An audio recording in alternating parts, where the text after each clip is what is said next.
Hello, gamers. This is Judd, And I'm Kazi. and this is the Tank and Spank Guide to Terros and Vault of the Incarnates. And we'll start off with a disclaimer that this information is still coming from the beta. Information we have will likely change. When it does, we'll update the guide. So when you enter the encounter, Terros is anchored in the center of the room. He requires at least one person to be in melee range. If no one's in melee range, he pulses raid-wide damage. The tanks need to be there the entire time. Upon reaching 100 energy, he targets a random player and casts Resonating Annihilation. That removes about a quarter of the encounter space and puts falling debris on it. This happens about every 2 minutes, meaning that you run out of room to fight him after 8 minutes. Throughout the fight, he will cast Shattering Impact. This is a large circle that targets the tank. Tanks and melee just need to move out of it. This ability also causes another ability, Fractured Rubble, which is a small swirl that targets random players. Rubble rains down from the ceiling, dealing large nature damage and leaving a patch of resonant aftermath. This works and looks exactly like the falling rubble on Sledgefist. Move out of the swirls, don't stand in the golden rubble patches. We recommend loosely stacking the melee together on the boss and move as a group as this spawns. Range should also be loosely stacked, but in a group behind the melee to conserve space in the room. You want to make sure everyone in the raid is in the same quadrant as the golden puddles so that the boss casts Resonating Annihilation in that section. You don't want to cause him to remove a quarter of the room that you haven't used yet. Rock Blast is his other main ability, and it comes in 2 parts. The first one is the ability itself. He places a huge swirly debuff on a random player, dealing large amounts of damage split between all players within it. We dealt with this by having the affected player move between melee and range, that way each could step into the circle without having to move much. A few seconds after the soak goes off, Aftershock goes off, dealing damage and knocking anyone up who's in the area. Soak the Rock Blast, move out before the Aftershock goes off. The second part of this ability is Awakened Earth. At the same time that the Rock Blast is going out, he puts small circles under several players. A few seconds later, these erupt, creating spikes where the players were. While these spikes are active, they do pulsing damage to the raid, but when you destroy the spikes, they do a heavy-hitting dot for 8 seconds. This dot stacks.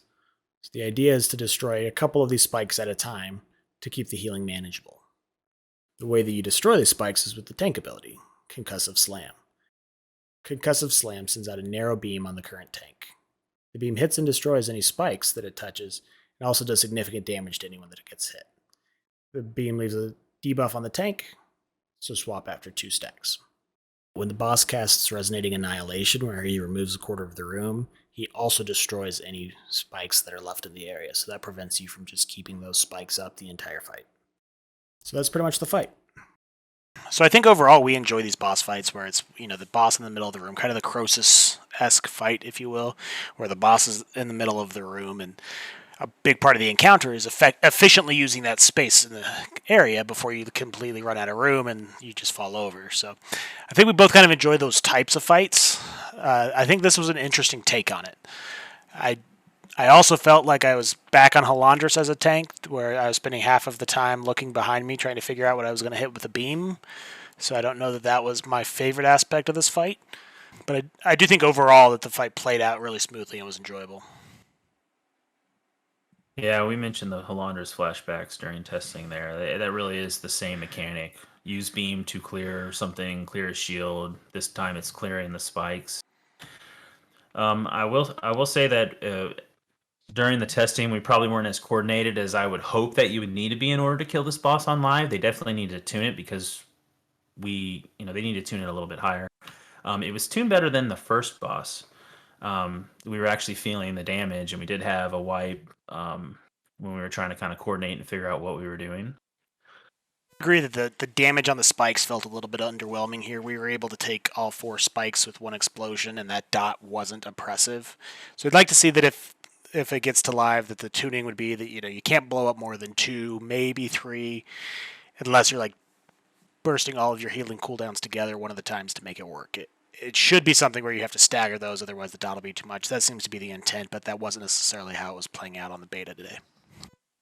No, there was kind of everybody was all over the place. Melee were all over the place. There were swirls all over the ground. He does the giant tank smash as well, which if there's all kinds of.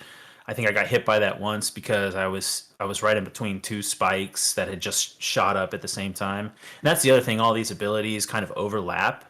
And so there's a little bit of thinking on your feet where, okay, I need to move a little bit here, I need to move a little bit here. Now continue casting, make sure I'm not getting hit by just everything that's going on. Kind of lots of raid wide damage as he slams on the ground. You know, everyone's going to get hit. And you're going to see debris fall to the ground. You're going to start losing that area. And it's just kind of all about moving as a group and making sure that you keep all the debris within that quadrant that you want the boss to close off as you move on.